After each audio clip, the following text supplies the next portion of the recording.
Hello everyone, welcome back to the solutions for the PGDRM sample paper 2024. We had questions 3 and 4. Question 3 में देखिए आपको number of real solutions पूछा गया है एक ट्रिगोनोमेट्री इक्वेशन का।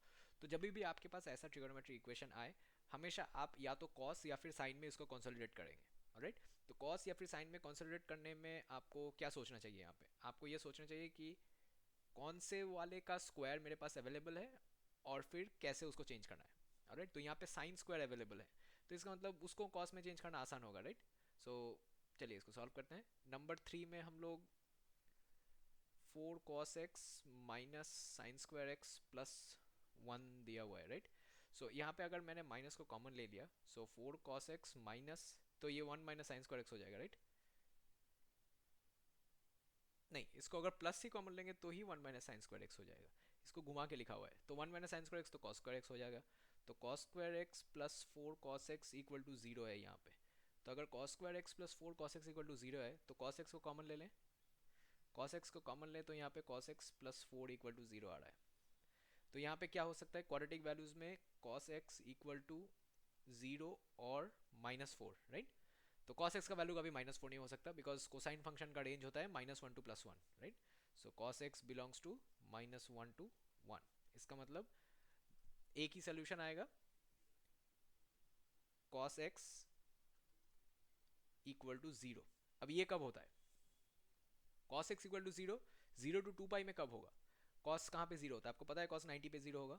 राइट, सो इसका मतलब x इक्वल टू एक तो π/2 होगा, एक और वैल्यू होगा। राइट, तो अगर π/2 पे जीरो है, तो आपको पता है कि कोसाइन फंक्शन π/2 पे जब जीरो होगा, तो वो जब वापस आएगा पाई पे, तो उसका वैल्यू क्या होगा?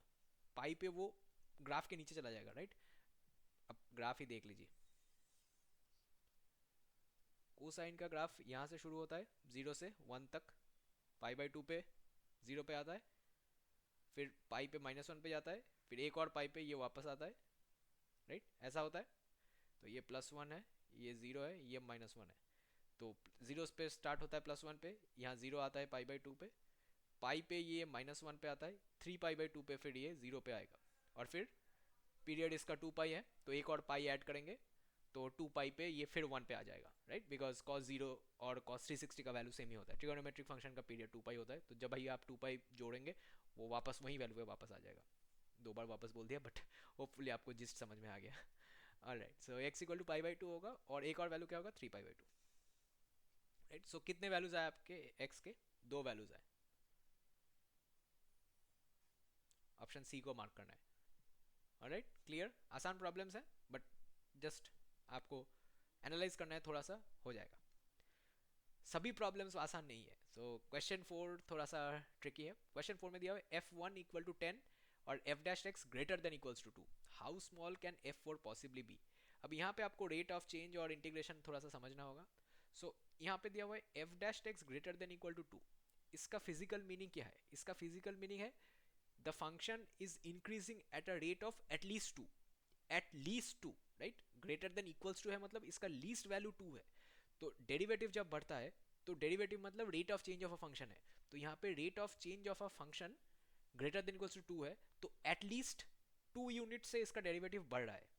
राइट, सो हम लोग क्या निकाल सकते हैं? हम लोग x इक्वल टू 1 से x इक्वल टू 4 तक मिनिमम इंक्रीज निकाल सकते हैं। Minimum increase from x equal to 1 to 4। Okay, इसको x equal to 1 to x equal to 4 क्या होगा? ये इंटीग्रेशन हो जाएगा 1 से 4 तक 2 dx। Right, because minimum increase तो 2 है, और x के ऊपर चेंज हो रहा है, तो dx, और कहाँ से देख रहे हैं हम? 1 से 4 तक। तो ये क्या हो जाएगा? दिस विल बी 2 इंटू ये, इसका इंटीग्रेशन x हो जाएगा। राइट, सो x को कहाँ तक इवेलुएट करना है? 1 से 4 तक। सो 4 माइनस 1 3, 2 इंटू 3 इक्वल टू 6। सो 1 से 4 तक मिनिमम इंक्रीज 6 होगा। राइट, तो अगर 6 होगा और f1 का वैल्यू 10 है, तो f4 का मिनिमम वैल्यू क्या होगा? यहाँ पे आपको आंसर मिल जाएगा। ये हो जाएगा f1 प्लस मिनिमम इंक्रीज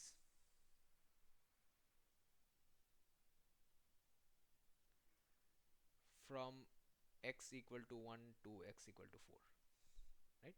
तो ये f1 का वैल्यू कितना है 10 और ये कितना है 6, तो टोटल कितना हुआ 16। इसमें आपको मार्क करना है ऑप्शन ए। देखिए कैलकुलेशन वाइज ये सम भी ज़्यादा डिफिकल्ट नहीं था, बट आपको कॉन्सेप्चुअली समझना था कि आपको मिनिमम इंक्रीज निकालना कैसे है। आपको रेट ऑफ इंक्रीज दिया हुआ है, अब आपको मिनिमम इंक्रीज फंक्शन के पाथ वाइज निकालना था, और यहाँ पे मिनिमम इंक्रीज का वैल्यू है 2। ठीक है, यही वैल्यू अगर आपको एक फंक्शनल फॉर्मेट में दिया होता तो ये सम और कॉम्प्लिकेट हो जाता, राइट। 2x डाल दिया होता तो आपके पास 2x² आ जाता। जो भी है, ये फॉर्मेट आपको समझ में आ गया। अब इस 2 की जगह जो भी वैल्यू ओरिजिनल टेस्ट में देगा, या फिर ऐसा सम ना भी दे सकता है, बट एज्यूमिंग कि ऐसा सम आए, एग्जैक्ट यही डेटा आएगा, आप एज्यूम नहीं भी कर सकते हैं, राइट। हो सकता है वो लोग डिक्रीज कर दे, जो भी चेंज करे, आपको ये कॉन्सेप्ट पता होना चाहिए कि आपको अगर फाइनल वैल्यू निकालना है तो आप नॉर्मल वैल्यू जो f1 पे एग्जिस्ट करता है और जहाँ तक आप पहुँचना चाहते हैं वहाँ तक पहुँचने के लिए जितना मिनिमम इंक्रीज हो रहा है उस मिनिमम इंक्रीज को ऐड करें। इन दोनों का अगर आप ऐड कर देंगे तो आपके पास आंसर आ जाएगा, और हमारे पास आंसर आ गया ऑप्शन ए। ठीक है, तो सी और ए हम लोगों ने मार्क कर लिया, 3 और 4 क्वेश्चन हो गए।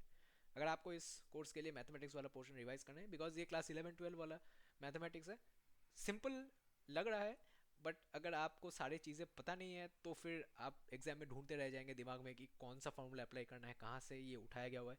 ये सारी चीज़ें आपको प्रिपरेशन के टाइम कवर कर लेना है, एग्जाम हॉल में नहीं। तो अगर आपको रिविजन में या फिर मॉक टेस्ट देने में कोई भी हेल्प चाहिए, बैनर में दिए हुए नंबर पर संपर्क करें, और team will get in touch with you and we can help you. Okay, अगर आपको इस वीडियो पे कोई भी कमेंट सेशन फीडबैक कुछ भी डालना है, आप यूट्यूब का कमेंट सेक्शन यूज़ करें। यूट्यूब के वीडियो डिस्क्रिप्शन में इस एग्ज़ाम के डिटेल्स और हमारे इंस्टीट्यूट के भी डिटेल्स दिए होंगे, आप वहाँ से भी हमारे साथ संपर्क कर सकते हैं। Okay, do not hesitate to contact us for any help that you might need in this exam और any other exam, we will be happy to help. With that being said, I'll end this video here. Thank you all for tuning in, and we'll meet again in the next video where we solve further questions. Bye, take care.